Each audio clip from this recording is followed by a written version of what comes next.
vuelvo.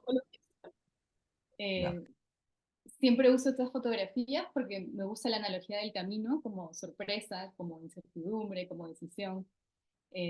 A veces andamos en un camino claro, en un camino amplio, en un camino ya muchas veces recorrido y otras muchas es una trocha como la que ven aquí, en la que a veces no sabes si estás en el camino correcto, si te has ido un poco de lado. A veces encuentras obstáculos, barreras, desastres, pero también encuentras frutos, frutos algunos al alcance de tus manos, frutos que a veces toca un poquito más de esfuerzo poder obtener. Eh, y disculpen,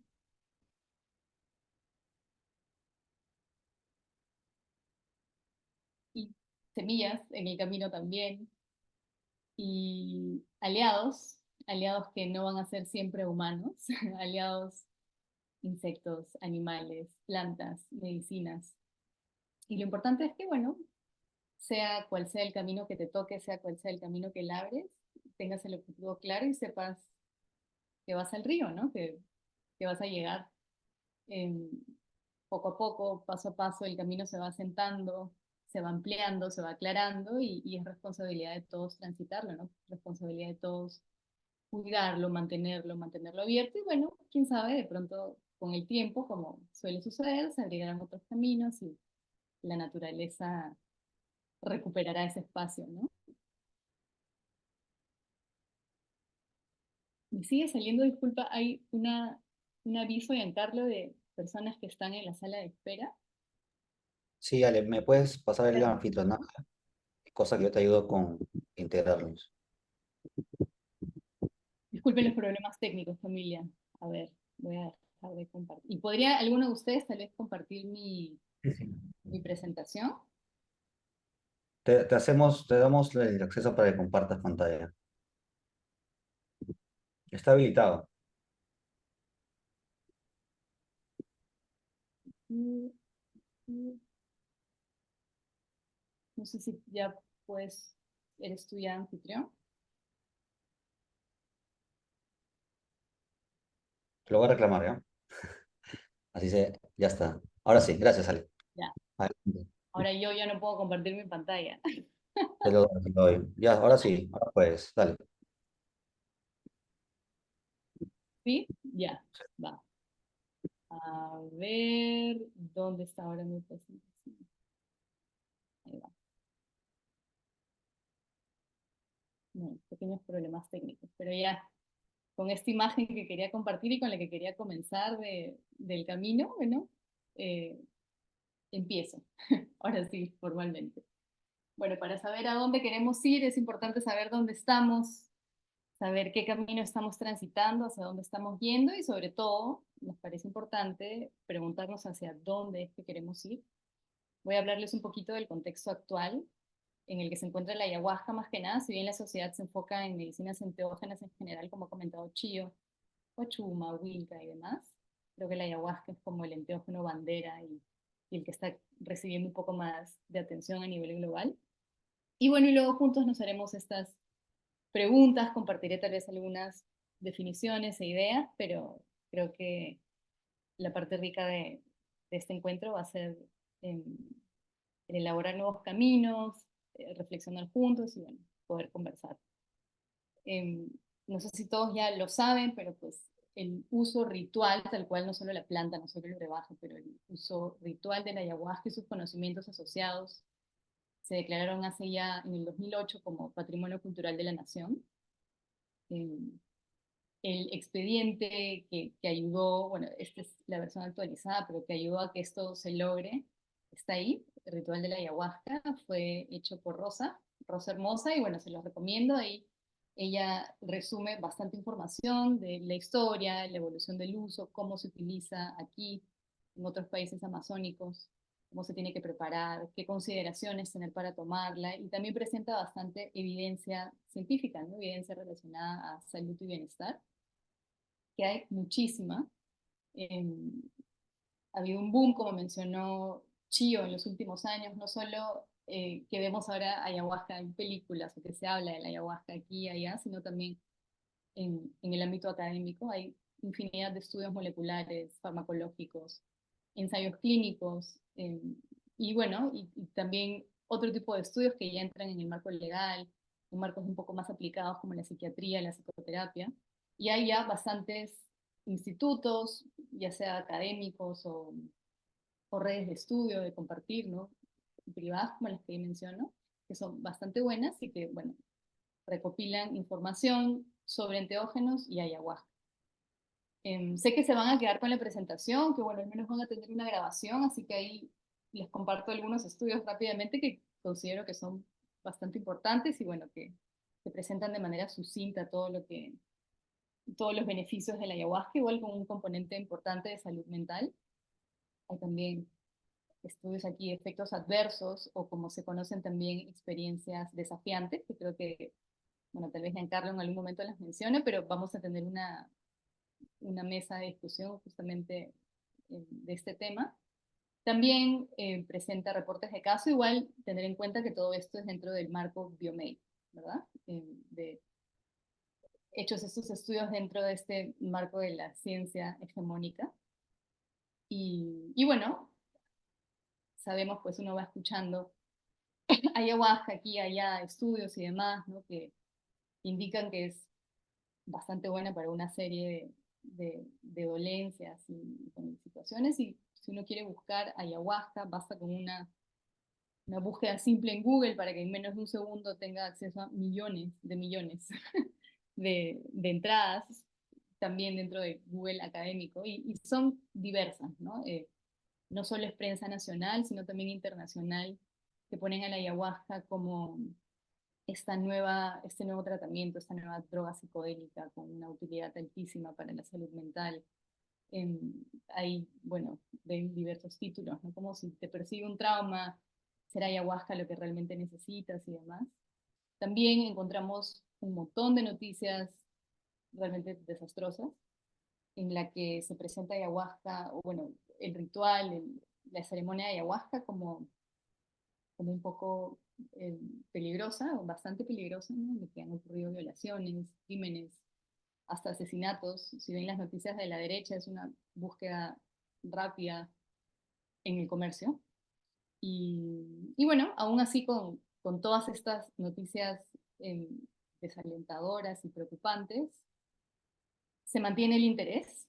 Ha llegado la ayahuasca hasta Hollywood y diferentes conocidos y celebridades la alaban, ¿no? Como aquella sustancia que les ha cambiado la vida, ¿no? Y bueno, y no solo en el plano emocional, eh, espiritual, sino también ya físico, ¿no? Hay algunos estudios incluso que indican cambios fisiológicos a nivel cerebral después de un traumatismo y demás. Y bueno, ¿dónde más tomar ayahuasca que en Perú? Aunque bueno, hay diferentes lugares y ya vamos a hablar un poco más de cómo se ha expandido esta práctica, pero la meca, como mencionó Chío también, de la ayahuasca es aquí, ¿no? Y se habla ya de la ayahuasca como una panacea de salud mental, de bienestar físico. Hay una ola de turistas que están llegando al Perú a tomarla, ¿no? Y a tomarla directamente, no necesariamente a participar en un tratamiento como el que se lleva muchas veces en comunidades indígenas. De aquí pongo una cita del expediente de Rosa, ¿no? Que aquí en las comunidades no necesariamente tú tienes que tomar el brebaje, basta con que el curandero lo tome y pueda hacer un trabajo de curación en ti. Pero bueno, aquí está realmente la intención de venir y participar en una ceremonia como tal, ¿no? Y bueno, esto está creando una demanda importante y pues nada, tiene que haber una oferta, ¿no? Para responder a las necesidades o bueno, al interés de todos los que están viniendo. Y se ha creado este fenómeno, ¿no? Conocido ahora como turismo chamánico, que realmente es una empresa bastante millonaria. Eh, Ahí pueden ver en la pantalla, ¿no? El dinero que mueven estas ceremonias o estos retiros, estas experiencias, ¿no? Y claro, y no solo es en Perú, en el que se han creado ya decenas, si no cientos de espacios de retiro, de cursos, de capacitaciones y demás, sino que también ya ha llegado a todo el mundo, ¿no? Ahí Australia, Estados Unidos, España, Islandia, México ya en qué país no hay ceremonias, ¿no? Y bueno, para poder responder a esta demanda creciente, ¿no? Como vende hasta 900 litros de ayahuasca al año, eh, necesitas recursos, ¿no? Entonces también esta urgencia y esta de nuevo, creciente demanda por el ayahuasca está sobreexplotando el recurso en sí, ¿no? La ayahuasca, la chacruna. Se están diezmando los recursos, ahora es mucho más difícil encontrar ayahuasca silvestre eh, ahí en medio del monte, cada vez más escasa. Eh, ya existen monocultivos de ayahuasca, más que nada por bueno, en Belice, en Hawái, que claro, responden también a la iglesia de ayahuasca en Brasil, pero bueno, hay muchas familias aquí en Pucallpa, en Iquitos, en San Martín, que se dedican a preparar ayahuasca y venderla. Y bueno, no solo es el medio ambiente que siente esta presión, ¿no? Por este afán de este despertar espiritual a través de los enteógenos, sino también aquellos seres o individuos asociados a la ceremonia en sí, ¿no? Como por ejemplo el jaguar. Eh, Se piensa, o bueno, se pasó la voz tal vez, ¿no? De que contar con un amuleto, que contar con una pata, con un colmillo, con las pieles de un jaguar podría mejorar tu experiencia en la ceremonia. Y nada, y ahora viene a ser esto una presión más, además de la deforestación, además del cambio de clima, ¿no? Cazar jaguares para suplir esta demanda, y de nuevo es un negocio que viene siendo bastante rentable, ¿no? Unos colmillos te salen más de $100, pieles de este animal $150, se ve atractivo para aquellos que quieren ser parte de este negocio, ¿no? Hay otras complicaciones ya que salen del contexto netamente peruano o el contexto netamente amazónico, en el que esta demanda pues también de participar y de tener esta experiencia, si no puedes venir aquí, va algún curandero allá, donde sea ese allá, transportando la medicina y abre nuevos debates, nuevas discusiones, ¿no? Hay un caso bastante conocido y bueno, está aquí presente José Campos como parte también de Sotomé. Yo creo que en algún futuro podremos conversar, ¿no? Organizar algún encuentro en cuál es el estado legal, ¿no? De la ayahuasca. No sé si los que están aquí fueron a la charla del mes pasado, que Giancarlo de manera muy interesante habló de la farmacología de la ayahuasca, bueno, de los componentes activos que tiene, y el DMT justamente pues está criminalizado, está prohibida su transporte, su uso, su venta y demás. Entonces, ¿cómo entra esto en este panorama global, ¿no? Transportar el ayahuasca, hacer ceremonias aquí, hacer ceremonias allá. Fuera también del contexto amazónico está el uso urbano que ha crecido exponencialmente. Aquí les presento una colección bueno, de fotos que se encuentra, la primera, ¿no? A la izquierda es una que tomé yo en un café en Miraflores. Las otras son fotos que a veces me mandan mis amigos que encuentran en Instagram, que encuentran en Facebook, ¿no? En diferentes redes sociales. Ceremonias que no son solo de ayahuasca, ¿no? Sino que también ven una mezcla de diferentes enteógenos, guachuma, hongos y bueno, diferentes procesos, que temazcal, etcétera, etcétera, ¿no? Y de nuevo, como les digo, pues no es solo algo aquí, sino también allá, en España, en Ucrania, en Tenerife, y bueno, y no solo con facilitadores, como sería, o terapeutas, o guías no indígenas, sino también indígenas, ¿no? Como se veía en la foto de abajo, se, se ofertan, o bueno, se abren espacios para poder tener a un curandero de aquí y poder hacer una ceremonia allá, ¿no? Otro allá. También está creciendo estos nuevos usos como la microdosis, que ya no es lo que sería pues el uso tradicional, que bueno, en contraste con la microdosis, tendría que ser pues, la macrodosis, ¿no? De tener buena dosis de ayahuasca y transitar la noche en la ceremonia, sino pues también en, en tomarlo en gotitas o bueno, en una dosis mucho menor. Y de nuevo también se presenta como esta panacea, ¿no? Que mencionaba antes, ¿no? De Ahí en la foto del medio pueden ver ayahuasca para la depresión, la ansiedad, contra el insomnio, reduce conductas adictivas, aumenta la concentración, te da energía, es antiinflamatorio, estimula la memoria. Hay una larga, larga lista de beneficios que te puede dar el uso de la ayahuasca. Y luego, para poder suplir esta demanda, también se han abierto otros espacios, ¿no? De cursos, capacitaciones, certificaciones.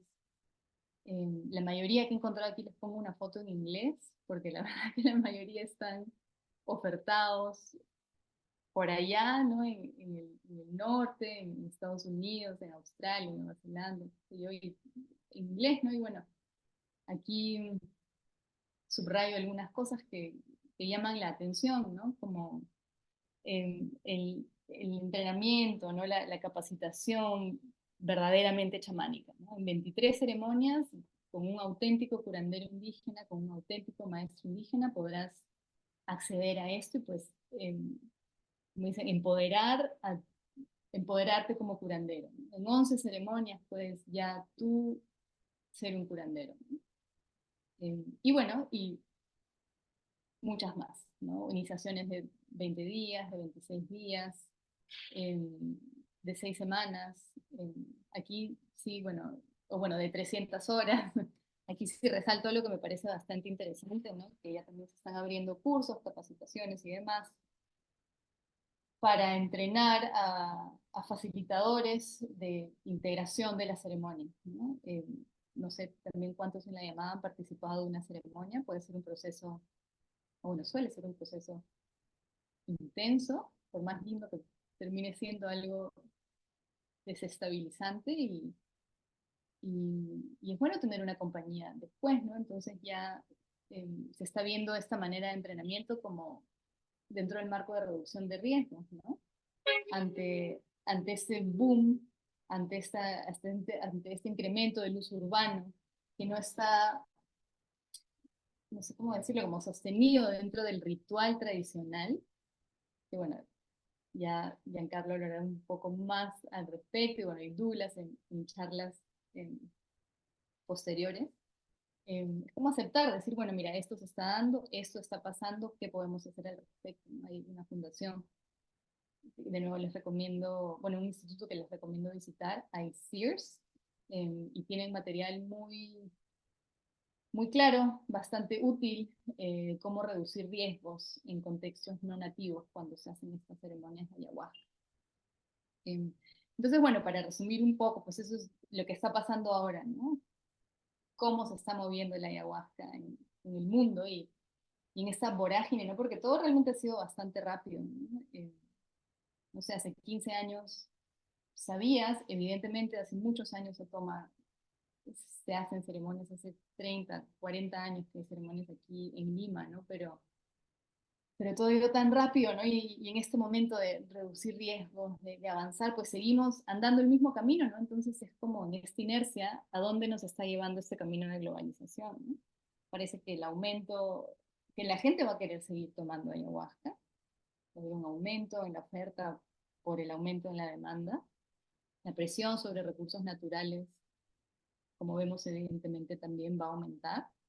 Hay una creciente medicalización de los enteógenos y esto nos hace preguntarnos, ¿no? ¿Qué modelo queremos seguir? Es como en la medicina hegemónica, ¿no? La biomedicina, en la que tomas una pastilla, ¿no? Como ahí menciona el Prozac, la pastilla de la felicidad, para curarte de todos tus problemas. Y es eso en la ayahuasca, se usa la ayahuasca, ¿no? Siguiendo ese modelo biomédico. Se ha profesionalizado también bastante la práctica, ¿no? Como ven con estos certificados, estas acreditaciones, estos registros, y se está midiendo la práctica tradicional con unos estándares que ni siquiera la psiquiatría o la biomedicina cumplen, ¿no?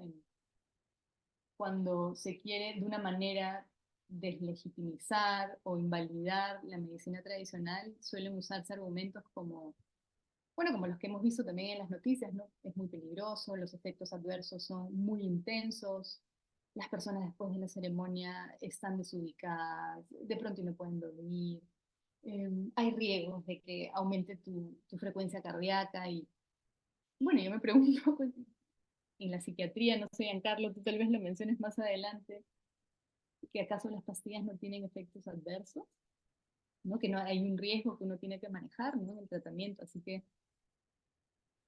bueno, ahí lo dejo como para pensar. También en esta, de nuevo, vorágine de sucesos, dentro de las profesiones de salud se está preocupando uno mucho en la reducción de riesgos, ¿no? Para maximizar los beneficios, que como hemos visto son varios.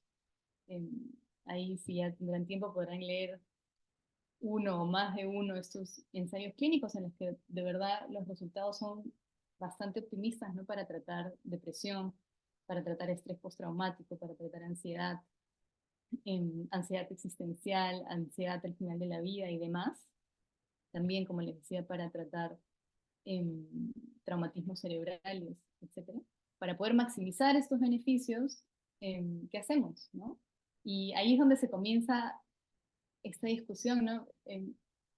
Recuerdo reuniones con el CENSI, el Centro Nacional de Salud Intercultural, con Carlos, nosotros mismos dentro de la sociedad, ¿no? De cómo reducir daños, ¿no? ¿Qué necesitamos? Protocolos, guías de mejores prácticas, mapear todas las instituciones que están realizando ceremonias, quiénes las están dando, cómo regulamos esto, ¿no? También la producción del brebaje, quién lo está haciendo, qué están mezclando, ¿no? Han habido ya bastantes reportes, ¿no? De que también justamente para responder a este deseo psicoactivo, ¿no? Que muchas personas vienen aquí y quieren una experiencia psicoactiva, que no es siempre la que te da la ayahuasca, ¿no? De pronto tienes una ceremonia sumamente introspectiva, de pronto solo lloras, de pronto no sientes nada, ¿no? Pero tener esta urgencia de querer los colores y las luces y demás, hacen los brebajes con otras sustancias sintéticas, ¿no?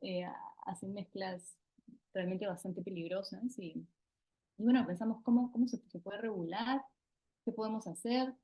Y bueno, una de las preguntas que realmente nos llevó ahora ya a la parte intercultural de la presentación es estas capacitaciones, o sea, o todo este proceso de formalización, nos empezamos a preguntar desde dónde nos estamos haciendo estas preguntas, ¿no? ¿Será esto posible en todo contexto?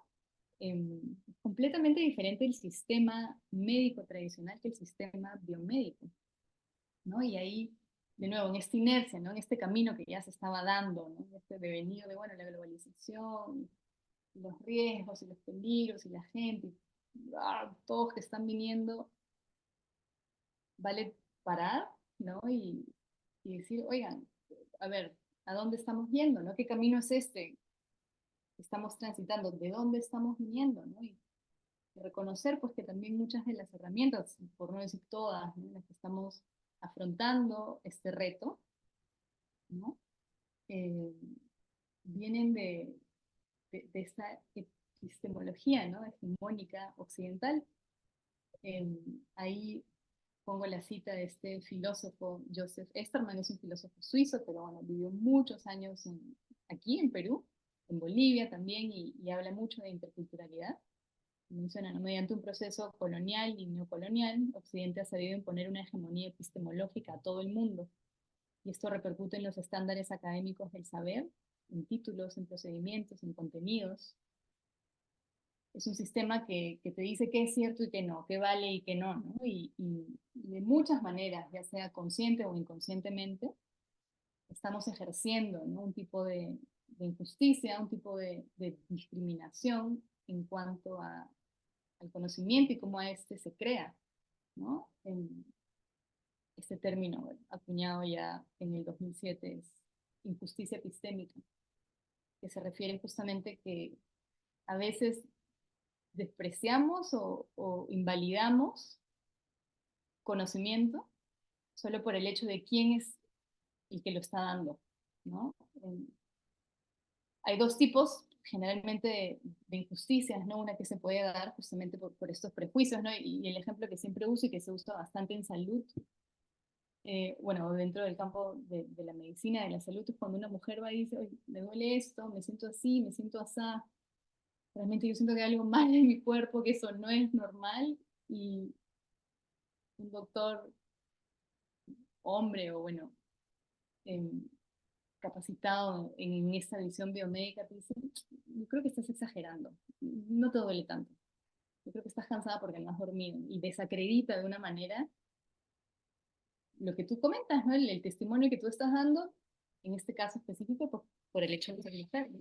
Es una injusticia más directa en comparación a este otro tipo de injusticia epistémica que se conoce como la hermenéutica, en la que no se entiende el mensaje debido a una falta de recursos para interpretarlo, ¿no? Tenemos diferentes símbolos, diferentes entendimientos, y yo quiero manifestar, yo quiero contar lo que me está pasando, pero no encuentro las palabras como, o si las encuentro, mi oyente no las entiende. Y qué más que en estos temas de salud mental y de enteógenos, ¿no? Yo creo que es el campo perfecto para poder hablar de justicia epistémica, de formas de producción de conocimiento, de cómo nos entendemos y cómo nos comunicamos, porque el campo de la psique es una locura, ¿no? No sé si 2 más 2 no es 4, o bueno, si solo creemos que es real o válido, 2 más 2 es 4, en temas de la mente, no sé, 2 más 2 es 28, o morado, o un árbol, ¿no? Entonces, ¿cómo nos entendemos?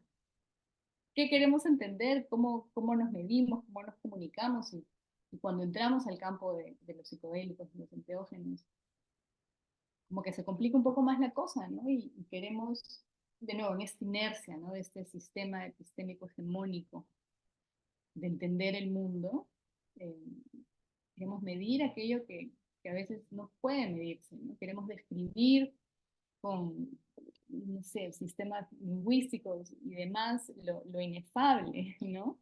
Eh,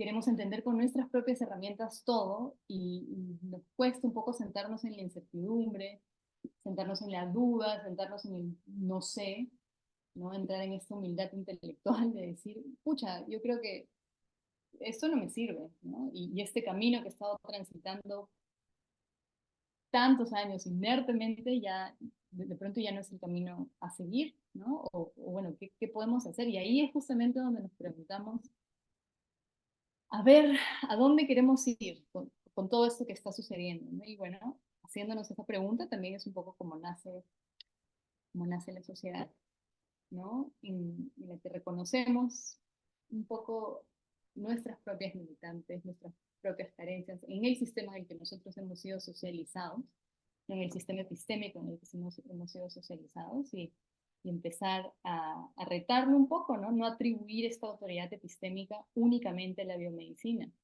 Existen otros sistemas de conocimiento riquísimos, ¿no? Como menciona Chio, la huachuma se utiliza aquí hace miles de años, 10.000 años. De la ayahuasca hay registros de hace 2.000 años. Eh, es un sistema de conocimiento válido. Está siendo relegado, ¿no? Como les digo, por esta autoridad epistémica que se ha adjudicado la biomedicina. Pero bueno, hay que comenzar a descolonizarnos, ¿no? De estas ideas y dar espacio a estas nuevas formas de crear conocimiento, ¿no? Aquí tenemos una diversidad maravillosa y hay epistemologías diversas, ontologías diversas y múltiples maneras de vernos, de ver la mente, de entender el ser, eh, que salen de la dicotomía básica, ¿no? De ciencia y espíritu, biomedicina, medicina tradicional. Y queremos nosotros justamente por superar estas dicotomías, superar estas confusiones epistemológicas, retar estas autoridades sistémicas. Y bueno, aquí es donde nace la interculturalidad como, pues no sé si la única respuesta, bueno, no hay una única respuesta, ¿no? Pero sí nace como una herramienta importante, ¿no? Como un compromiso social, como ahí lo menciono, ¿no? La interculturalidad ya también, pues sí reconocemos que es un término que se ha manoseado tal vez un poco, ¿no? En los discursos políticos o, bueno, de ONGs y demás. Eh, lo vemos que no se remite meramente a un contacto respetuoso. Interculturalidad no es multiculturalidad en el que, bueno, reconocemos la diversidad, y hay uno aquí, hay otro allá, y bueno, vivimos de pronto pacíficamente, ¿no? o bueno, como menciono ahí, pues no, no es la recuperación folclórica de una cultura, del pasado cultural, no es solo educación bilingüe, bueno, tú hables esto y yo hablo el otro, ¿no? Es más un diálogo continuo, un diálogo dinámico, eh, tiene una funcionalidad crítica, ¿no? La interculturalidad también nos invita a ser críticos, ¿no? Con nosotros mismos, reconocer estas desigualdades sistémicas, reconocer cómo hemos marginado por tantos años el conocimiento indígena, ¿no? Este sistema de conocimiento riquísimo dentro de la ciencia o de lo que creemos que es válido o no. Eh, Obviamente hay mucho que hablar, también la interculturalidad trae sus propios dilemas éticos y es un camino largo, ¿no? Es un camino, es, es un proceso permanente, ¿no? De relación, de aprendizaje, de nuevo, no es solo un proceso comunicativo lingüístico, sino que es un proceso de aprendizaje continuo, ¿no? Desde el respeto, desde la igualdad, también dentro de la sorpresa, ¿no? De la apertura a querer aprender y la humildad de reconocer que, oye, estoy perdida en este tema, ¿no? Em, Teniendo eso ya en cuenta y viendo la interculturalidad, como les digo, como una herramienta, ya podemos atrevernos a pensar en otros caminos, ¿no? En vislumbrar otros horizontes en los que podamos dialogar y comunicarnos de manera sincera, honesta, eh, pasando evidentemente por una reflexión profunda, ¿no? Creo que para hablar de estos temas y para bueno, darse uno cuenta de sus límites también, ¿no? Necesitamos ser honestos con nosotros mismos, necesitamos conocernos, necesitamos eh, una reflexión profunda que a veces es difícil, ¿no? A veces es difícil entrar en todo este proceso, ¿no? Hay una cita que me gusta mucho de Miranda Fricker, que es justamente la filósofa que acuñó el término injusticia epistémica. Y bueno, está ahí. Para que el mensaje de alguien se escuche, necesita ser escuchado sin prejuicios. Para que las bases de una instancia de conocimiento pase y se transmita, necesita ser escuchada sin castigo y totalmente entendida en su significancia, ¿no? Es muy distinto que, no sé, pues me diga, mira, yo creo que me duele la rodilla porque estoy cargando esto y tengo esta carga emocional y comparto mi visión, mi entendimiento de por qué me duele la rodilla. Y tú me escuchas y me digas, en verdad te has caído y no, o sea, no, yo creo que no es eso y simplemente te desgarras tú mismo, ¿no?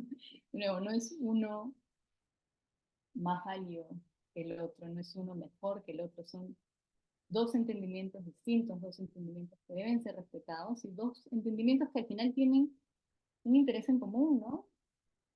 Yo quiero mejorarme de la rodilla, el traumatólogo quiere que me mejore de la rodilla, el acupunturista quiere que mejore de la rodilla, ¿no? Entonces, ¿qué bases en común tenemos, qué intereses compartidos tenemos? Y bueno, conocernos y escucharnos en la manera en la que tenemos de habitarnos, de interpretarnos, de entendernos.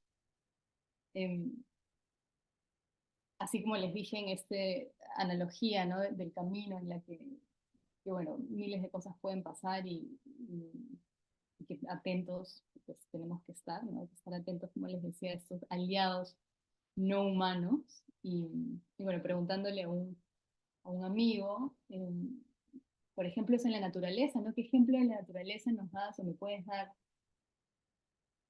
de cooperación, de entendimiento, de compañía, ¿no? De no esta competencia viciosa, ¿no? Sino esta que se potencia, ¿no? Y me dio este ejemplo que me pareció muy bonito, de las tres hermanas, el maíz, el frijol y la calabaza. Y así de una manera veo también, pues, estos distintos sistemas, ¿no? Está el sistema biomédico, el sistema tradicional, y bueno, ya el tercero lo veo yo como algo más allá de todo, ¿no? En esta historia de las tres hermanas, pues el maíz es el primero en ser sembrado, es el que ofrece sostén, el que ofrece soporte, para que, bueno, luego el frijol crezca, pueda trepar en el maíz, pueda sostenerse en esta estructura firme, pueda recibir luz y a su vez pueda producir nitrógeno, ¿no? Para alimentar el suelo. La calabaza que viene después tiene la libertad de expandirse, ¿no? Ya no compite por luz con una ni con la otra, da sombra al suelo, ¿no? Para que no escape la humedad, previene plagas y crecen las tres felices, ¿no? No es esta competencia de que yo soy más rica, yo soy mejor, sino es una convivencia sana, ¿no? Entonces, bueno, lo vi como un ejemplo bonito para integrar un poco estas visiones.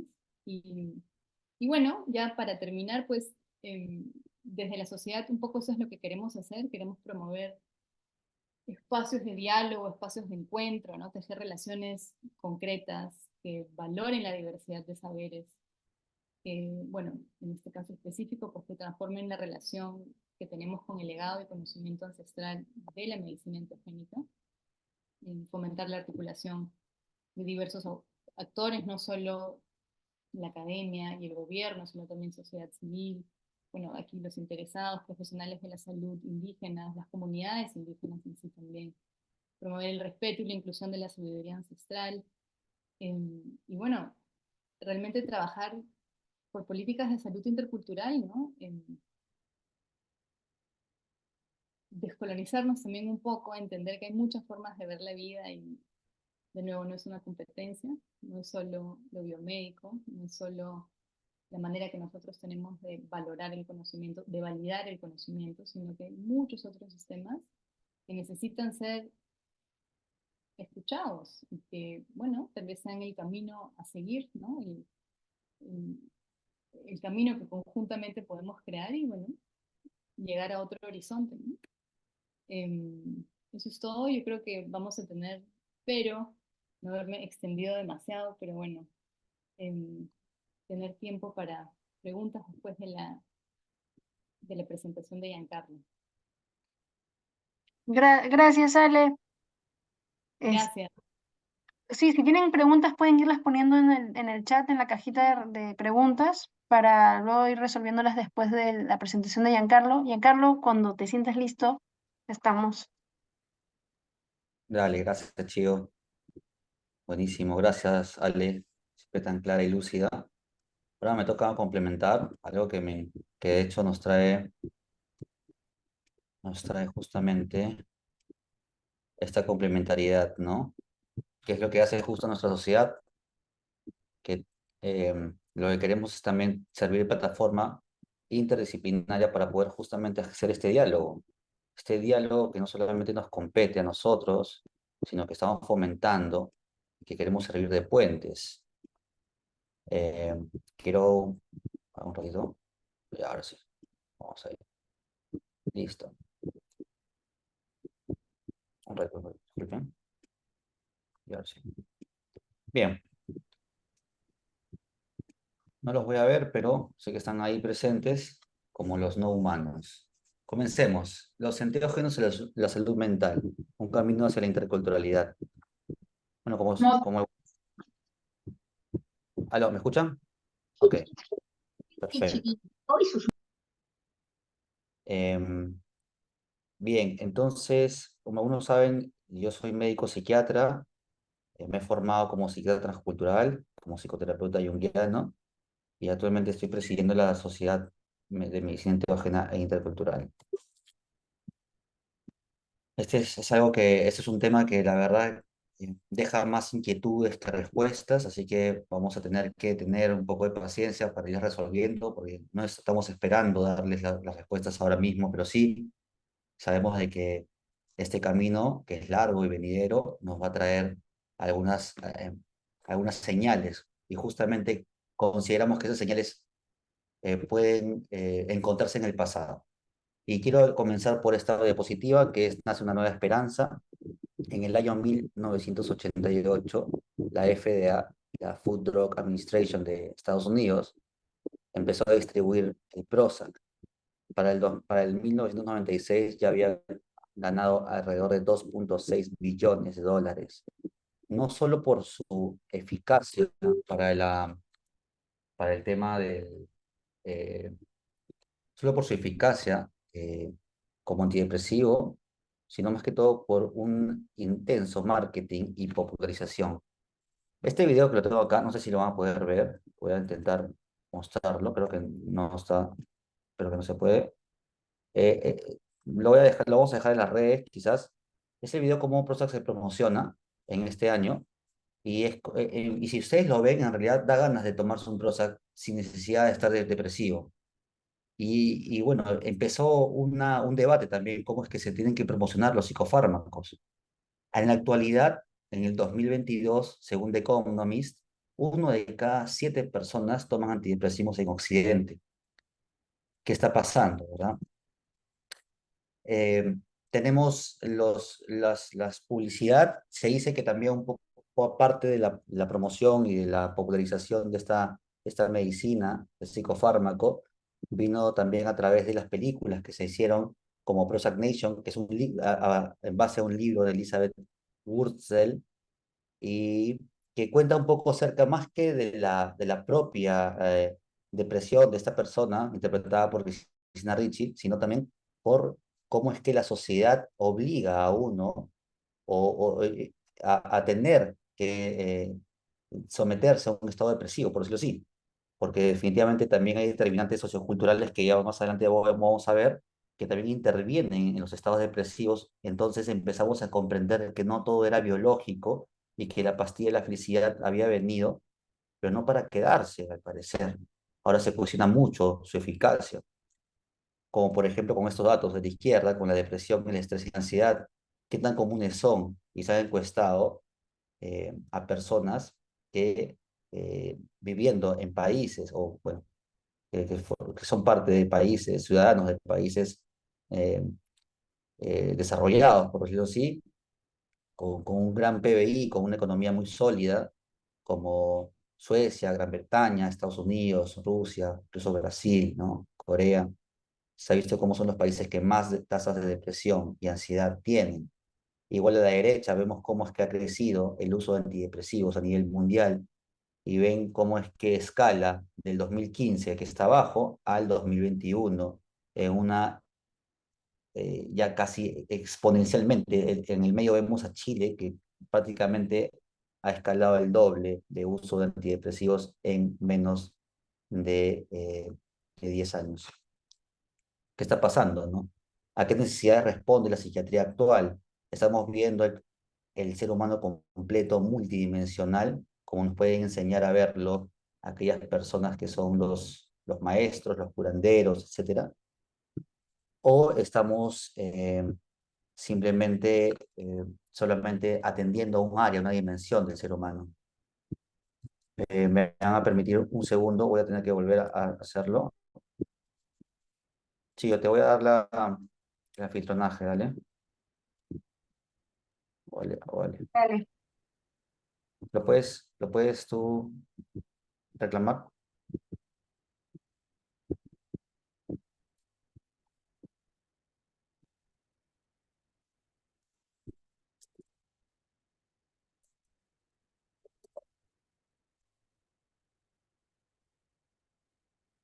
Así. Muy bien. Para que no me distraigan un poco los que van entrando y que todos puedan atender esta presentación. Ahora sí.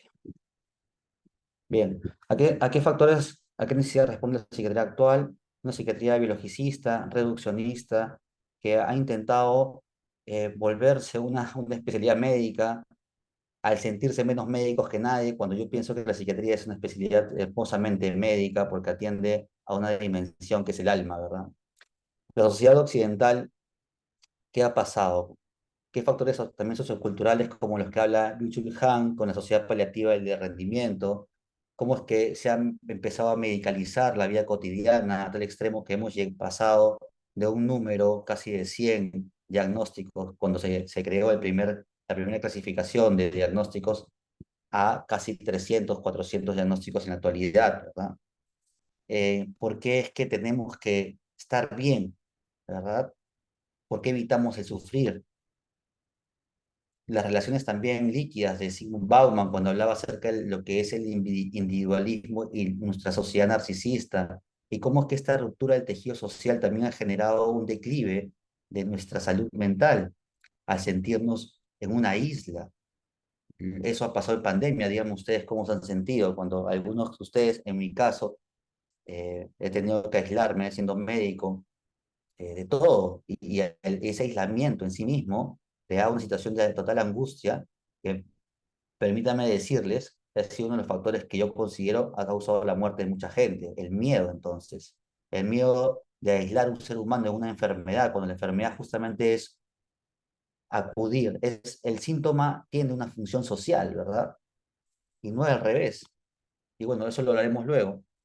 También los factores socioeconómicos, ¿no? Los determinantes estructurales y las relaciones de poder, la pobreza, las desigualdades, los accesos a la salud, el medio ambiente y los factores espirituales como aquella falta de sentido que nuestra sociedad actual presenta.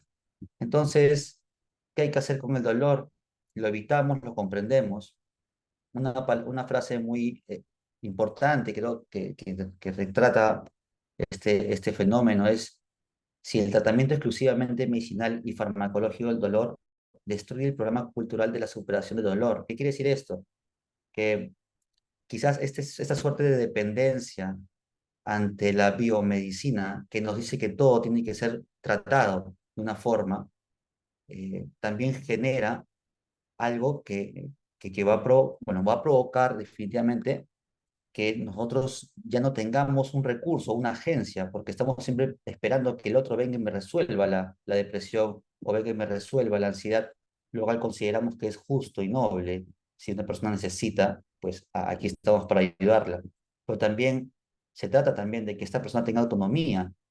Sabemos mucho, y desde que soy psiquiatra me lo han dicho, de que la persona no va a mejorar si es que ella no también pone de su parte, ¿no? En un trastorno mental no solamente depende de una persona. Hablamos de aquellos moderados, ¿no? Moderados leves, moderados. De hecho, sí, hay severidades en las que definitivamente la intervención totalmente depende de quién va a acudir en ayuda a esta persona. Pero sin duda también, incluso en esa depresión severa, también debemos de reconocer factores de resiliencia que están actuando justamente para autorregular la psique. Entonces, no solamente podemos verlo como una forma patológica todo esto, sino también tenemos que comprender qué estamos haciendo si es que siempre estamos dando esa pastilla para atenuar ese síntoma y no estamos comprendiendo de dónde viene y cuál es la causa de este.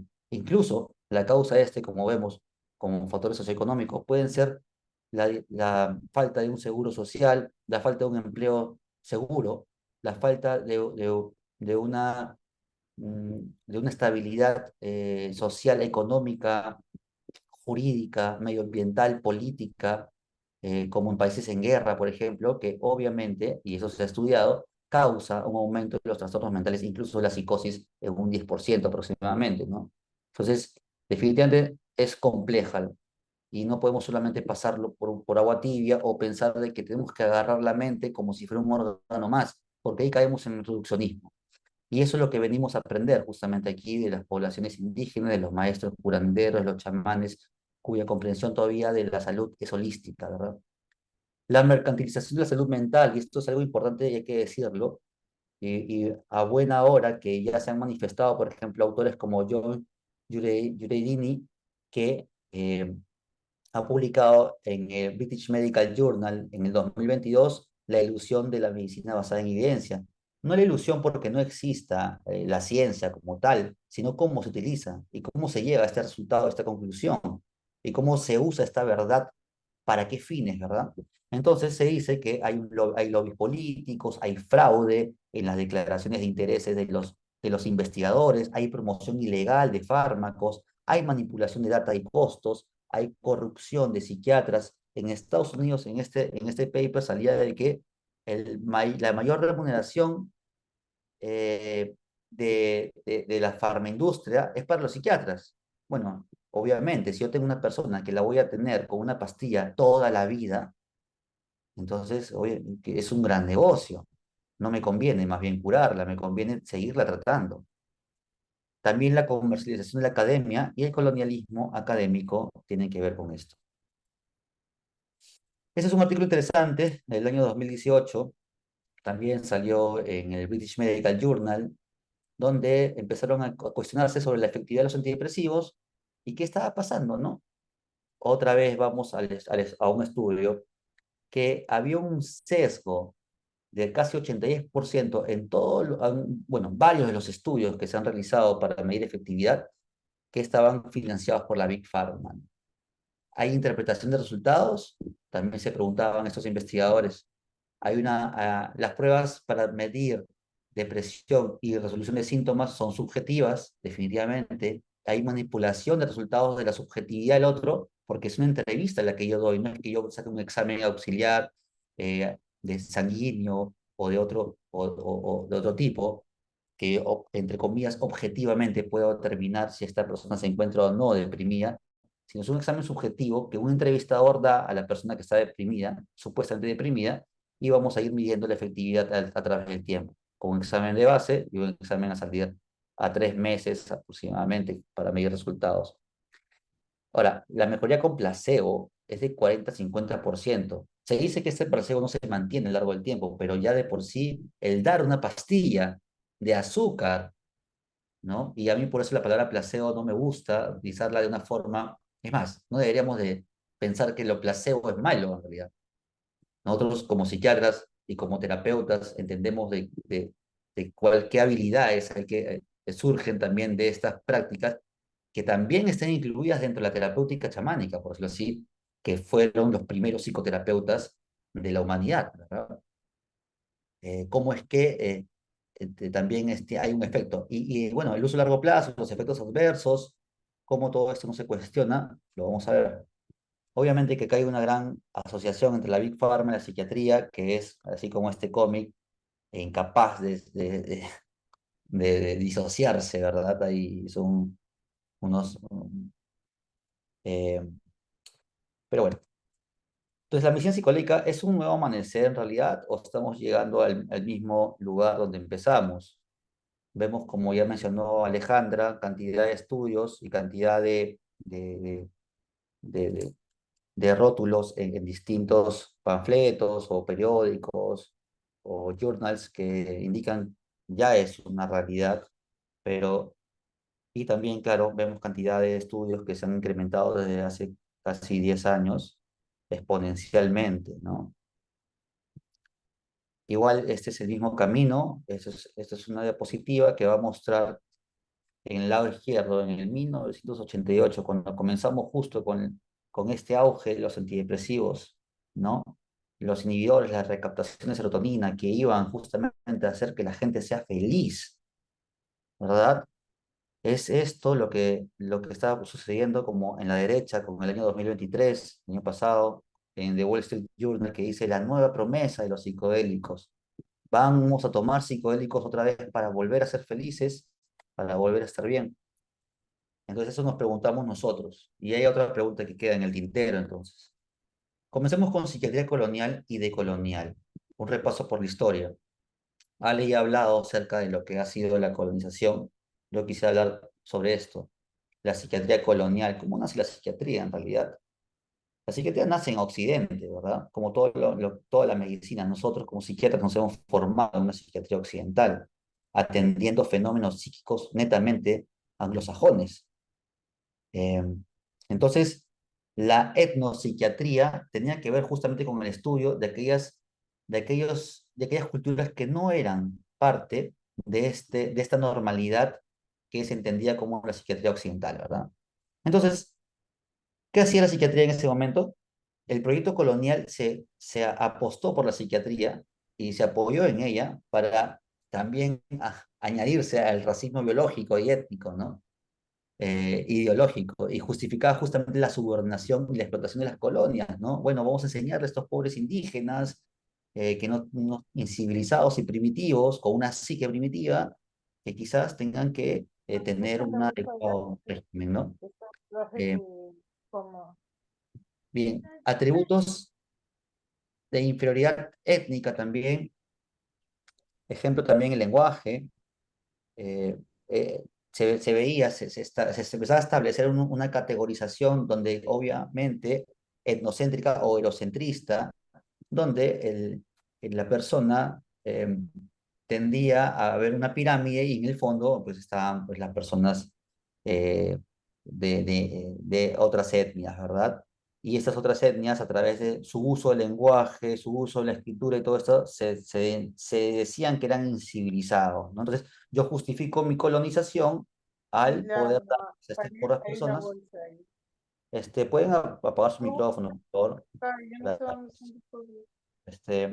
No sé si Chio me puedes ayudar con eso, por favor.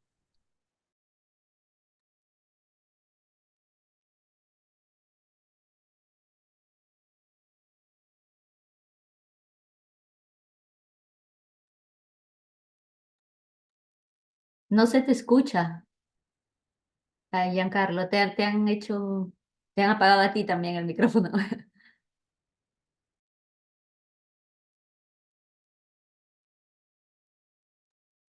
Ya, disculpen. Este, bueno, entonces, Kraepelin, que es el padre de la psiquiatría, también hablaba acerca de que la relativa ausencia de los delirios podría estar relacionada con una etapa inferior del desarrollo intelectual, imagínense. Acá pongo un síndrome cultural que es AMOC, que se llama Siberia Occidental. En 1904 ya, a pesar de ser considerado uno de los padres de la psiquiatría también transcultural, ya empezaba a tener este sesgo colonial. Entonces, ¿qué hizo la psiquiatría? Dijo, bueno, nada, todos somos iguales, ¿verdad? Entonces vamos por ello. El Global Mental Health de la OMS empezó a intentar esta decolonización, como siempre, ¿no? Esos intentos hermosos que vemos siempre con una intención obviamente plausible, pero que juegan en el mismo eje de donde viene el problema, ¿verdad? Entonces, la OMS dijo, bueno, entonces todos son iguales, estudiemos la esquizofrenia. La esquizofrenia se decía que en algunos países era distinta en la presentación que en otros. Entonces se dedicaron justamente a entender cómo la esquizofrenia y su presentación tenía algunos puntos en común para poder globalizarla y entender que todos los seres humanos sufrimos igual, padecemos igual y manifestamos nuestros síntomas de la misma forma. En 1966 hasta 74, el International Pilot Study of Schizophrenia empezó a investigar a través del estudio de alrededor en varios países multicéntricos, ¿no? La presentación de esquizofrenia y llegó a la conclusión de que, bueno, la esquizofrenia se presenta igual en todo el mundo. Entonces, ¿qué se hizo? Homogenizar diagnósticos. Se categorizó y el modelo, ¿cuál era? El modelo de la esquizofrenia de las personas eh, que, eh, bueno, de la psiquiatría occidental. ¿Qué quiere decir? Que yo no podría tener amor, como lo mencioné hace un rato, o no podría tener daño, sino que era esquizofrenia, y eso lo seguimos haciendo hasta la actualidad. Entonces empezó a universalizar la psique y empezar a homogeneizar el padecimiento humano y sobre todo los abordajes terapéuticos. Entonces, ¿qué estamos haciendo? Desplazando ya la parte cultural de las personas, desplazando la capacidad terapéutica y la resiliencia comunitaria de las culturas para introducirlas dentro de la dinámica de la cultura occidental, de su padecer y su forma de entender el padecimiento psíquico y su abordaje terapéutico, que era un antipsicótico, por supuesto, ¿verdad? Pero ahora entendemos, gracias a los científicos de Asia, de China, de Japón, de Corea, que han entendido mucho este dilema, ¿no? De cómo esta diferenciación, a qué nivel, incluso nivel eh, neurológico. Entonces, se ha visto que a través de estudios de neuroimágenes, cómo están funcionando los cerebros de las personas de Occidente, de las culturas occidentales, con las de Asia Oriental. Y es curioso porque hay diferencias en cuanto a percepción, atención, autoconstrucción, respuestas de miedo, etcétera, como también hay diferencias también en la actividad cerebral. Entonces vamos a ver que cada cultura va a tener o va a mediar procesos sociales y no sociales a través de diferentes redes neuronales.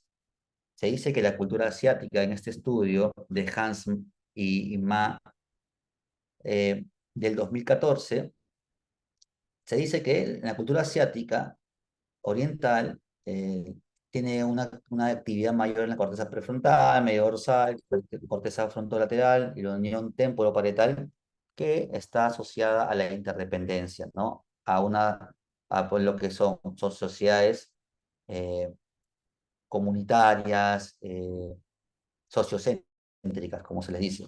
Y la cultura occidental, a través de la activación del cingulado anterior, corteza prefrontal, medial y la ínsula bilateral, hay una mayor autorrelevancia, o sea, pensarse sobre sí mismo y sobre lo que me conviene a mí.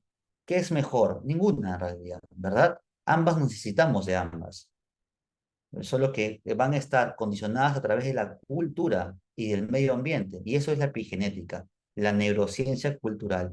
Y en el 2017 hay un hermoso estudio cómo es que se ve que la cultura va a influir en los genes y los genes van a predisponer procesos neuronales y respuestas fisiológicas y de comportamiento. Entonces, cuando uno cambia el significado cultural, o sea, yo le digo a esta persona, no, no es daño, como se le llama acá el síndrome cultural en la selva, por ejemplo, ¿no? Que es un ataque de un curandero a una persona, de un brujo a una persona o de alguien que ha querido tener una intención de dañar a alguien a través de la magia, por decirlo así, o de la brujería, que puede haber síntomas psicóticos, etcétera, entre comillas psicóticos, les pongo así. No es de esto, sino es esquizofrenia. Entonces, esto significado se ha visto que puede cambiar la respuesta fisiológica como cardiovasculares y neuroendocrinas e incluso inmunológicas y afectar así la salud y el bienestar. La paradoja de la esquizofrenia también, ¿no? En el mundo desarrollado. Ese es un hermoso estudio, bueno, ya lo hemos visto bastante. Se ve que en los países no desarrollados o en vías de desarrollo, se ha visto de que, o en el sur global, como se le dice ahora, eh, tenían las personas con esquizofrenia mejor pronóstico. En cambio, las personas que habitaban en el norte tenían, en Occidente, tenían peores resultados, pero tenían mejores tratamientos. Es como tú puedes entender que en un lugar como en Alemania, como en Suecia, que hemos estado viendo las altas tasas de depresión, de ansiedad, cómo podrían ellos tener un peor pronóstico teniendo la salud y la salud que tienen, ¿verdad? Teniendo todo el sistema de salud que tienen y que llega a todos. ¿Cómo pueden ellos tener peores resultados? Entonces empezaron a ver, como ven acá, la evolución en países no desarrollados y países desarrollados, ¿no? ¿Por qué? Por factores protectores como psicosociales, ¿no? Mayor integración comunitaria, medio familiar más cohesivo, naturaleza del empleo, menor estigmatización, aunque esto puedo dudarlo, es un estudio del 88, ¿no? Por Kleiman, pero igual deja entender un poco qué está pasando y qué es lo que nos toca a nosotros empezar a ver en nuestros propios factores protectores y quedarnos con ellos, ¿verdad? Eso por eso mismo es rescatar y revalorizar la medicina tradicional nos va a traer también conclusiones hermosas como estas, que podemos adaptarlas a nuestras prácticas privadas, a nuestras prácticas públicas y a nuestras estrategias de intervención en salud mental. Entonces, ¿por qué una salud mental intercultural? Bueno, ya está casi cantado. El Perú, aquí, y me enfoco aquí, yo soy peruano, enfocado en estos temas, y desde el inicio, cuando yo me encontré con este dilema de estar al frente de una persona quechua-hablante y no entender qué decía, entonces me di cuenta de que qué estoy haciendo aquí, por qué me han enseñado algo que quizás ocurre en otros lados. Me acuerdo que, claro, obviamente que en las ciudades sí, ¿no? Anorexia, todo esto, pero recuerdo que en las comunidades no existía la anorexia, existían otro tipo por decirlo así, patologías mentales o patologías sociales, etcétera, ¿no? Entonces, yo me preguntaba, ¿qué puedo hacer? ¿Cómo puedo conocer mejor la población para poder tratarla mejor, ¿verdad? Y es que somos un país pluricultural, multiétnico y mega diverso. 1.786 comunidades, 55 grupos étnicos, 67 lenguas y 47 idiomas originarios. Nuestra población que se autodetermina, autopercibe mestiza es 13 millones, quechua 5 millones, blancos 1 millón, afrodescendientes 800.000, aymaras 500.000 y así hasta llegar a todas las etnias, ¿verdad? Esas son las 5 primeras. Entonces, ¿la cultura qué es? Es un sistema de significados compartidos que las personas utilizan para dar sentido a su experiencia y se expresa a través de símbolos. Según Clifford Geertz, la cultura entonces va a intervenir ¿en qué? En modelar la expresión de síntomas. No es lo mismo tener una ansiedad aquí que tenerla en la China, que tenerla en la comunidad de, de Mangomarca, por decirlo así, o aquí en la comunidad de San Francisco, en la etnia Chipío Conío. El significado e interpretación de síntomas. No es lo mismo yo sentir con un ataque de pánico, yo le diga, oh, estoy entrando en un ataque de pánico, ¿no? Que otra persona que dice, no es un ataque de pánico, es un susto, es distinto. ¿Y yo por qué voy a decirle a esa persona, no, no es susto, es ataque de pánico? E incluso decirle que es ignorante por eso, lo que hablaba Ale. Y eso déjenme decirles, como médico peruano, formado con la medicina occidental, que es la que nos forman a todos aquí en Perú, pues eh, nos, nos encontramos con esto en nuestra formación a diario. Lamentablemente personas de otras provincias llegan a Lima a tratarse por sus enfermedades quizás severas, porque no hay recursos hospitalarios o de salud en otras regiones, y llegan aquí y se les obliga a que ellos mismos piensen como nosotros queremos que ellos piensen y que digan, sí, tengo esquizofrenia, sí, eh, una parálisis facial. Para esa persona tengo frío en la cara, ¿verdad? Incluso los médicos decían, no seas ignorante. Hay un gran libro que se lo recomiendo a todos quienes están aquí, que tiene que ver con, se llama El interno de medicina, que me abrió los ojos también y empaticé mucho con, con este futuro médico en su labor de encontrarse con esta paradoja, por decirlo así, ¿no? De no saber qué es qué, en realidad, quién tiene la razón, el médico o la persona, ¿no? Que siente. ¿Cómo yo le voy a pedir a una persona que siente qué es lo que tiene que tener? Hablamos de subjetividad, ¿verdad? E incluso en otras ramas de la salud también, como en la partería tradicional, ya también se ve que existe mucho de esto. Bueno, el idioma utilizado para reportarlo, ¿no? Entendemos que el síntoma también tiene una función social. ¿Qué quiere decir? Sabemos que cuando a uno le duele algo no es porque te duele a ti para ti nomás. Eso es lo que nosotros pensamos y es lo que se supone que, que, que, que bueno, que yo no sabía en realidad, o sea, que estudié psiquiatría transcultural y estudié todo lo que es antropología, y me di cuenta que el síntoma en realidad tiene una función social, es un llamado a auxilio. La expresión, la facie, es universal, o sea, la expresión de dolor es como, uy, me duele, y esa expresión de dolor, ese grito, esa angustia, va a dar la vuelta a la comunidad y van a ir en tu auxilio. Entonces, es importante también el poder darle esa función social. Y también no solamente va a regular la expresión afectiva, sino también la experiencia individual y la colectiva frente a la enfermedad. Por ejemplo, este estudio es hermoso también, de una antropóloga, Luhrmann, que hizo una diferencia entre las experiencias de escuchar voces de las personas con psicosis en Estados Unidos, India y Ghana. Dijo, bueno, vamos a ver, ¿qué es? ¿Qué pasa aquí? Y justamente la psicosis era distinta. El contenido de la psicosis en India y en Ghana eran experiencias positivas incluso. Eran relaciones con humanos, con personas, con tu hermano, con tu vecino, que te decían esto, lo otro. En Estados Unidos, en cambio, eran voces hostiles, intrusivas, violentas, bueno, como ocurre también mucho en las ciudades, ¿no?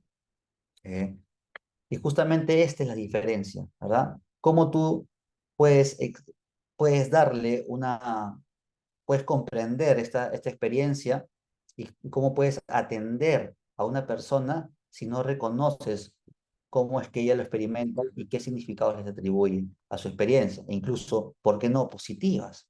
Yo recuerdo cuando las mamás a veces me dicen, doctor, está que todo el tiempo se escucha voces. Yo le digo, bueno, ¿y qué le dicen? Nada, se está riendo.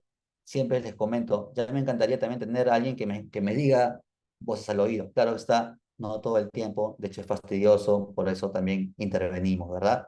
Pero a lo que voy es no patologizar toda la psicosis, no toda psicosis tampoco es esquizofrenia, ¿no?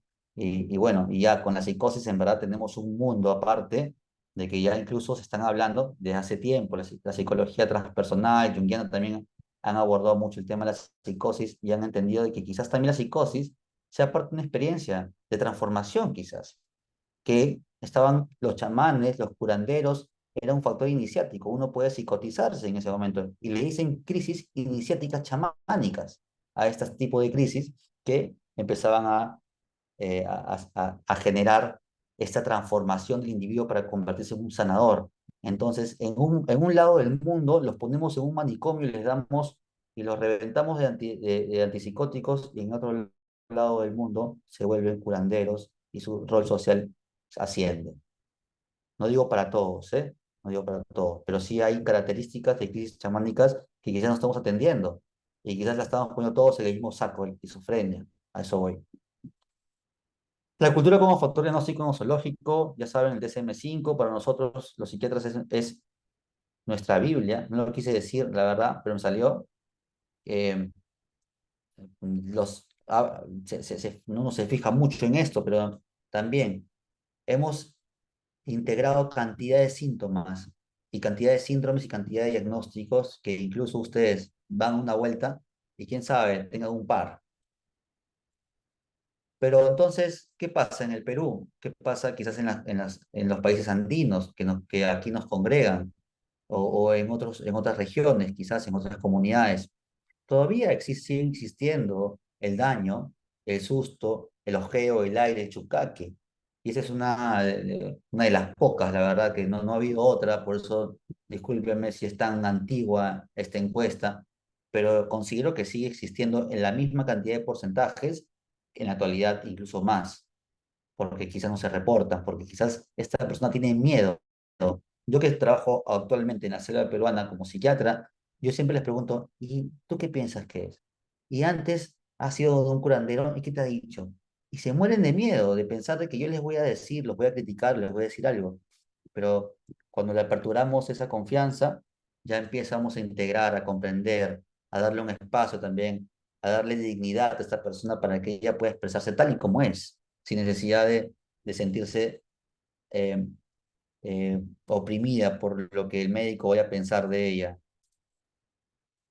Igual, el trastorno de estrés postraumático, aquí se hizo bueno, en el conflicto armado interno que tuvimos en los décadas 80 y 90, eh, con lamentables pérdidas humanas, eh, investigadores de Harvard vinieron aquí al Perú para investigar acerca de lo que era el estrés postraumático y dijeron, bueno, me imagino que habrá quedado muchas personas con estrés postraumático. Bueno, vamos a darles vamos a ver si es que esto es cierto. Y se dieron con la sorpresa de que no todo el mundo tenía estrés postraumático y tenían otras formas de expresar sus síntomas.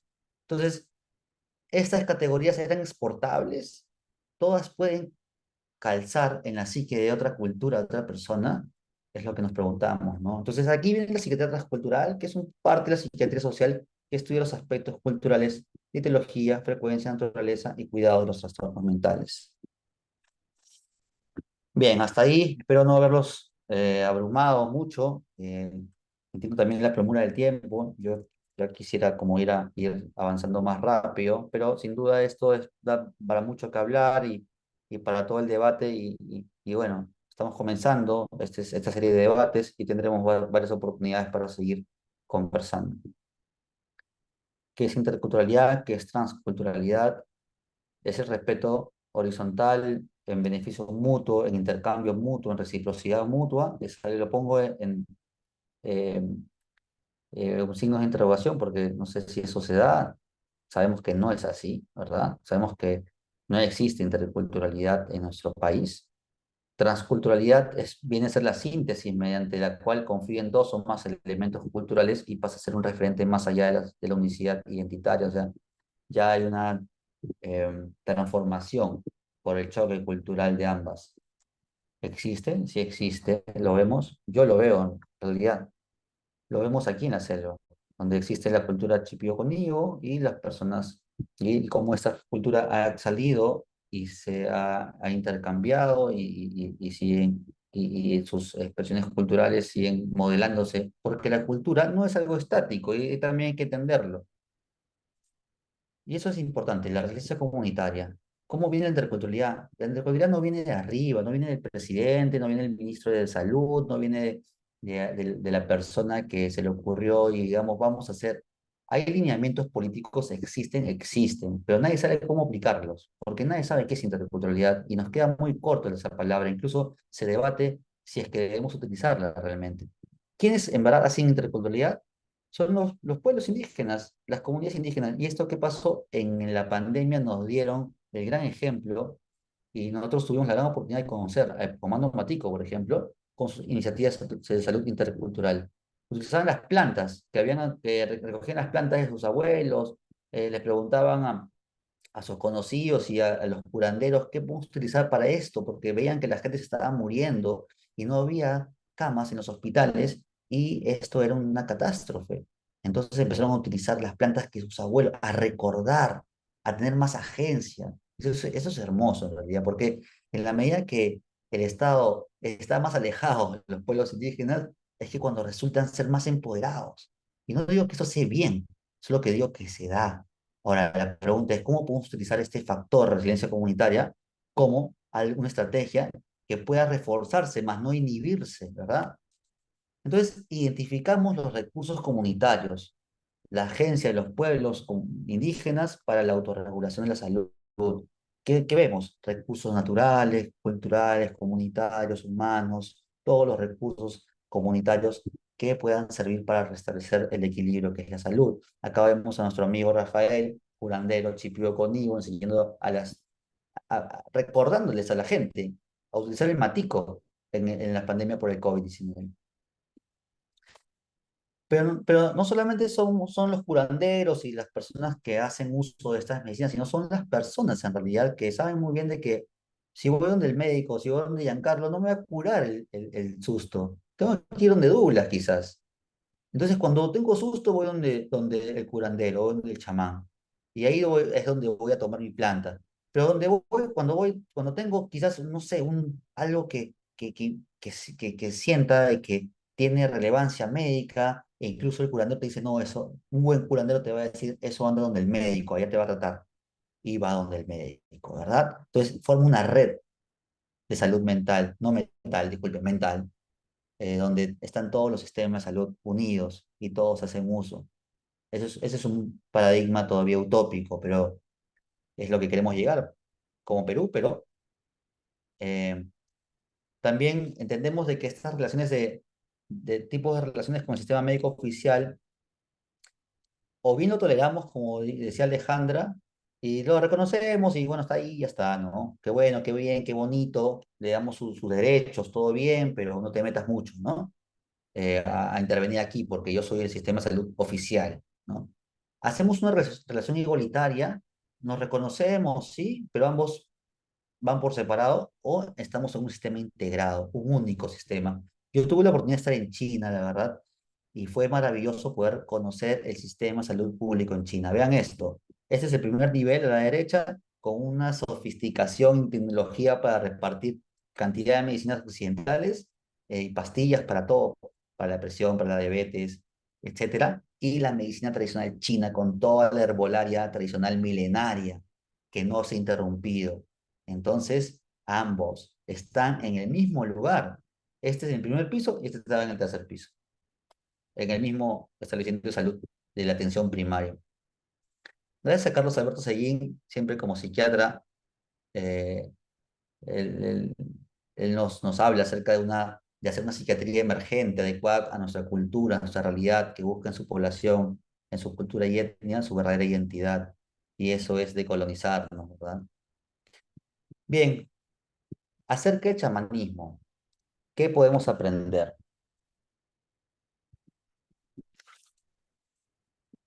Podemos aprender que el ser humano es más que eh, un neurotransmisor, es más que cuerpo, es más que espíritu, es más que alma, es más que naturaleza, es todo en realidad. Y si no se cumple este equilibrio, y si se desregula este equilibrio, pues se genera una enfermedad, ¿verdad? El chamanismo es un sistema de organización social, tiene varias dimensiones política, económica, sociocultural y religiosa. No voy a tener mucho aquí. Es un sistema cosmológico multidimensional, ¿verdad? Y van a configurar una forma de sanar. Son prácticas que van a configurar una forma de sanar. Y todas estas características de los chamanes, aquí se las dejo para que lo vayan leyendo, o en otra oportunidad la vamos a exponer con más detenimiento. Pero el chamanismo se encuentra en movimiento. No es ya esa persona que va, pues o sea, obviamente sí va justamente para como casi le dice, para los gringos. Entonces nos ponemos las plumas y hacemos todo eso, pero el curandero, el chamán, actualmente no viste taparrabo, ¿verdad? A eso voy. No es una persona que anda descalza en sus comunidades. Bueno, al menos los que ya están, los que han salido, ¿no? Y bueno, déjame decirles que no es que solamente existen poblaciones en contacto inicial o cero contacto que son mínimas, ¿verdad? La mayoría de las personas sí, son personas en este mundo globalizado con ya características occidentales, pero con su idioma, con su cultura y con su cosmovisión vigente. Entonces está retransformando, está reinventando constantemente. Y es un fenómeno dinámico. Pero ¿qué pasa entonces cuando ya viene la globalización, viene esta presión de Occidente para poder sanarnos, ¿no?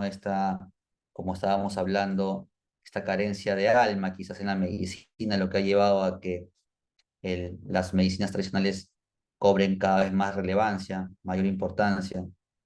Y bueno, eso está sujeto también a intereses económicos, por supuesto. ¿Y por qué no? Los pueblos indígenas, las personas de los pueblos indígenas tienen intereses económicos, necesitan dinero, y eso es una realidad. Entonces, el dinamismo y la influencia de la globalización, otra vez, la lucidez de Byung-Chul Han habla acerca de que los productos culturales están cada vez más sometidos a la presión del consumo, ¿verdad? Tienen que ser o tienen que asumir una forma que los haga consumibles, es decir, agradables. ¿Qué quiere decir? Bueno, vamos a poner la ayahuasca en una pastilla, vamos a poner la ayahuasca en gotitas, vamos a poner la ayahuasca en microdosis, vamos a poner em, todo en una cápsula, porque claro, vamos a medicalizarla y vamos a volver nuevamente a encapsularla y a pretender que vamos a regresar nuevamente a lo que yo les vine diciendo en la apertura de mi presentación. Si es que estamos haciendo lo mismo en realidad, si es que no estamos poniendo toda nuestra fe en estos productos como a través de este entendimiento, porque es nuestro entendimiento. Y no quiero decir con esto que yo la tenga clara, ¿no? Yo también me he formado, soy occidental, trato un poco de construirme en la medida que intento investigar y estoy en contacto con las personas que de otras culturas, pero sin duda es un trabajo arduo. Entonces, ¿qué estamos haciendo? ¿Qué podemos hacer mejor? ¿Verdad? Y bien, acá viene el turismo ayahuasquero. Es una forma de práctica colonial y extractiva, en realidad, que extrae no solamente recursos naturales, sino también culturales. ¿Hay apropiación? ¿No lo hay? ¿Es quién tiene que dar? ¿Quién no tiene que dar? Me dijo la planta de luego una ceremonia, o luego de mi paquete de 36 horas como curandero en un curso, que ahora ya puedo dar la ayahuasca. Cuando yo, conociendo a los verdaderos maestros, me dicen de que la ayahuasca no es solamente la ayahuasca para empezar, para ser curandero es una vía de sacrificio que no sé si ustedes la quieren tener en realidad, ¿verdad? No se trata de un diploma solamente, ya bueno fuera si fuera así. Se trata de un estilo de vida, de una cosmovisión, como le dije, una cosmología, que también tiene que ver con una forma de ser en el mundo. Entonces, obvio que los curanderos se sienten ofendidos cuando viene acá una persona y dice, no, yo soy el curandero que va a rendir ceremonias y va a brindar ceremonias. Y yo digo, claro, me parece importante, pero ¿cuál es la trascendencia? ¿Cómo ha sido el camino? ¿Cuál es la coherencia, etcétera? No quiero decir que no puedan dar o quién puede dar, yo no lo sé. No estamos aquí para decir quién y quién no, pero estamos aquí para ver cuál es el camino que han hecho estas personas para que su medicina sea efectiva y legítima también. Y por qué no, también empezar a ver qué podemos hacer nosotros y cómo podemos también guiarnos a través de lo que ya se hace miles de años en nuestro curso de volvernos también sanadores, ¿verdad? ¿Qué es lo que somos? Los médicos somos sanadores. Y creo que el alma del médico es esa, ¿no? Ser sanador. El tema es que ¿dónde está nuestra alma? Nuevamente la digo, si nos quedamos sin alma. Y volver al alma es justamente recordar que alguna vez la tuvimos. Y yo creo que el contacto con las poblaciones indígenas, con los curanderos, con los chamanes, nos recuerdan justamente acerca de ello. Pero, entonces, ¿cómo podemos hablar de reciprocidad? ¿Cómo podemos promover nuevas formas, que no promuevan nuevas formas de colonialismo, ¿no? Porque, claro, obviamente que se dice que los centros de ayahuasqueros, muchos de ellos son de personas extranjeras. Todo ese dinero, que es muy grande, como lo ha mencionado Alejandra, no van para las comunidades, déjame decirles. Se le paga al curandero, se le paga lo que se tiene que pagarle, y bueno, da la ceremonia, gracias, nos vemos, y esto va para mí, ¿verdad? Es el negocio. ¿Qué se deja a las comunidades? Hablamos de dejar dinero también, claro, es justo, ¿por qué no? Pero también, ¿qué otras cosas podemos dejar? Una reciprocidad que no sea siempre monetaria, sino un intercambio que beneficie, ya sea el empoderamiento comunitario, ya sea a la salud de los pueblos indígenas, ya sea la educación, ya sea, etcétera, ¿no? Si sabemos que estas plantas son custodiadas por los pueblos indígenas, tenemos que cuidarlos también. Y no digo cuidarlos como unos papás grandes, ¿verdad? Sino también como saber de que tienen carencias y que existen carencias reales, objetivas, que podemos también empezar a suplir, ¿verdad? Con un poco de conciencia. También los efectos adversos. Ahora último estaba leyendo un artículo que salió de que en las salas de emergencia están llegando alrededor del 10% de las visitas a emergencias por drogas, son por psicodélicos. Y se dice que eso está en aumento. Entonces, no es que vamos a entrar pues, otra vez en este mundo. Veo que cada vez, como hablábamos con mi colega Percy, cada vez que el mundo se abre, el uso, ¿no? También otra vez dice, no sé, en ese sentido errado de que es la libertad, etcétera, dice, bueno, yo lo puedo utilizar porque quiero, bueno, adelante. Y al final tenemos efectos adversos y al final el prohibicionismo vuelve nuevamente, porque claro, es mejor prohibir que aprender, ¿no? Es más fácil prohibir que enseñar, que eso también tiene que ver con los estados, ¿no? Hay que enseñar, no hay que prohibir. Y bueno, para terminar, solamente en 2023 la declaración de Gujarat, en la India, se hizo una asamblea mundial de medicina tradicional y se dijo, vamos a salvaguardar el medio ambiente, pero también hay que ver la reciprocidad y la equidad de los beneficios de los pueblos indígenas y sobre todo cómo podemos preservar y proteger los conocimientos de las poblaciones indígenas. Para terminar, tu visión será más clara solamente cuando mires dentro de tu corazón. Aquel que mira afuera sueña, quien mira hacia adentro despierta. Y seguimos caminando. Muchas gracias.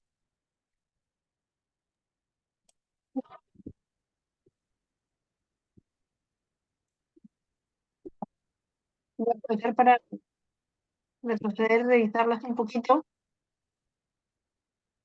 Ya. Aquí estamos.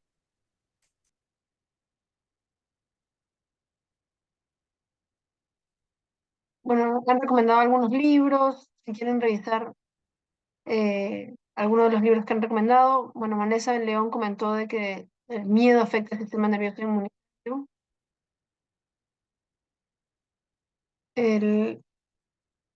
Comentado también algunas páginas para revisar. Y hay una pregunta de Julia que dice, ¿qué hace la interseccionalidad de los condicionantes en la salud?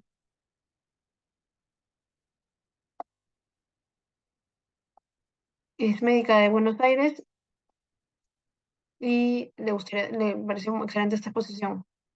Si quisieran comentar sobre la interseccionalidad.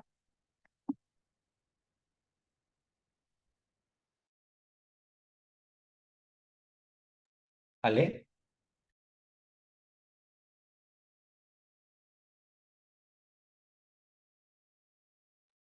disculpa, Rocío, no sé bien la pregunta, no te logré entender claramente. A ver, la repito para que la tengan. Hace a la interseccionalidad de los condicionantes en salud. Eso he preguntado a Julia. Si Julia, si estás acá, si quieres puedes elaborar un poco más tu pregunta.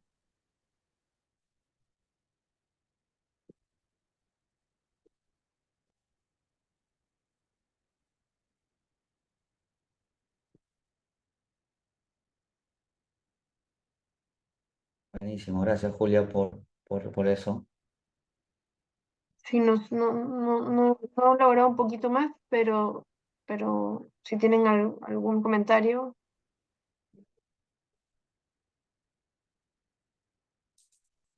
Bueno, igual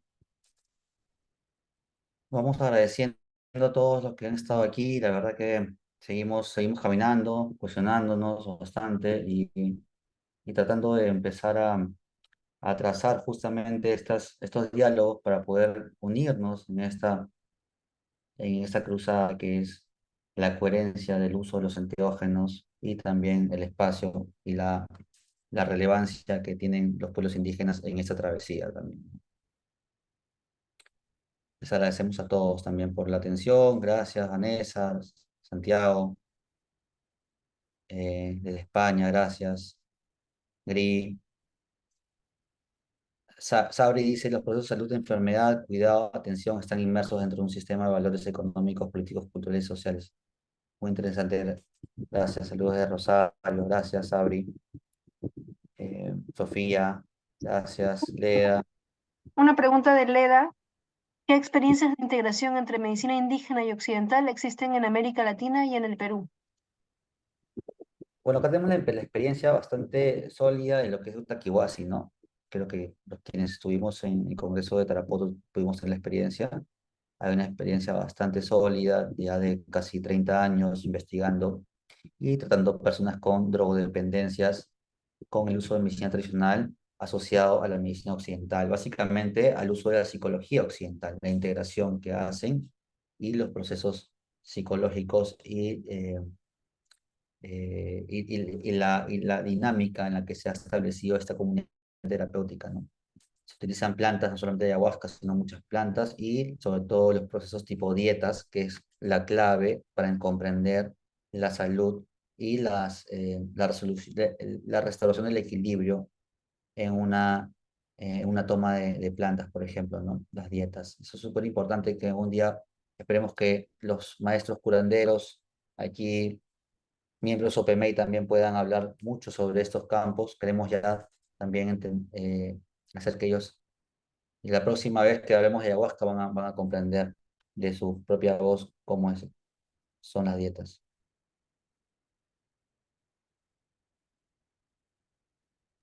Gracias. Sí, justo le hace la especificación de que sea en salud mental, ¿no? Salud mental, sí. Salud mental justamente es drogodependencias, básicamente es. Claro, drogodependencias le dicen, pero al final hay muchos traumas complejos de la infancia, etcétera, que salen a flote justamente después de la toma de ayahuasca, después de las dietas, después del aislamiento, después de este retiro, ¿no? De las dietas de uno en la naturaleza también. Héctor Domínguez nos pregunta si hay alguna forma de saber si los retiros de ayahuasca que se brindan en el Perú contemplan y retribuyen al ecosistema y a la comunidad. No, Héctor, la verdad es que no tenemos claro eso mismo. Creo que muchos de los retiros no están más viendo ese aspecto. Eh, Creo que se está perdiendo esa sensibilidad con la propia medicina de aquí, y eso es algo que tenemos que volver nuevamente a hacer bastante, a empujar, ¿no? Como nosotros como Perú, para poder también hacer que las personas que están distribuyendo, fomentando el uso de ayahuasca y todo eso también tengan una suerte de reciprocidad con los pueblos indígenas, ¿no? No solamente económica, claro está. Hola, bueno, no puedo prender mi cámara porque tengo el internet así pendiente de un hilo. Me preocupa que se vaya la conexión y bueno, con lo que mencionas, Héctor, claro, yo diría pues que en líneas generales es difícil hacer este mapeo, ¿no? Desde el CENSI, como mencionaba el Centro Nacional de Salud Intercultural, está la intención, bueno, o el proyecto de mapear o tener una idea de registrar estos centros. Em, Hay algunos, de hecho, que sí tienen proyectos de reforestación. Em, no sé, me viene a la mente, por ejemplo, el Onzo del Río, que tiene un área de conservación justamente en el área de amortiguamiento de Bahuaja Sonene y tiene un proyecto con bambú. Hay algunos otros centros que mencionan, pues, que van a reforestar. es difícil realmente hacer el seguimiento porque suelen ser centros cuyos dueños no son las comunidades, ¿no? ¿Cómo hacer el seguimiento del dinero que entra, que vaya más allá de los salarios? De hecho, sí hay espacios, bueno, que dicen, mire, aquí nosotros contratamos personal de la comunidad, de nuevo, ¿no? En estos roles como, bueno, de cocina o de limpieza y demás, y pues tampoco esa es la visión, bueno, tampoco es toda la visión, ¿no? Muchos trabajan también con curanderos, pero siempre aquella persona que es propietaria de la tierra en estos centros, o suele ser que estas personas que son propietarias y dueñas del terreno no son las personas de la comunidad, ¿no? Y como menciona Giancarlo, pues eso es algo que subsanar, algo que evaluar, algo que tomar en cuenta, ¿no? La-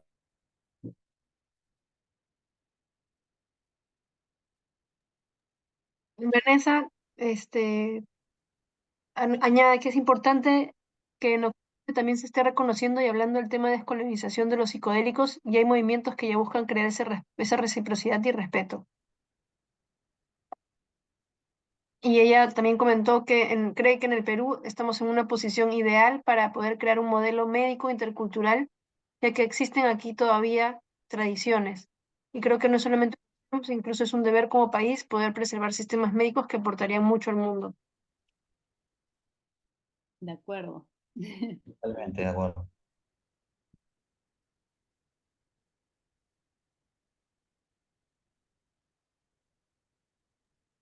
Muy bien, si ya no tienen ninguna pregunta, igual pueden escribirnos al correo info@sopemey.org. Cualquier duda, también pueden seguirnos en las redes como Sopemey. Estamos en Instagram y nos vemos el siguiente miércoles 24 de abril para la introducción a los hongos y adaptógenos y psicodélicos.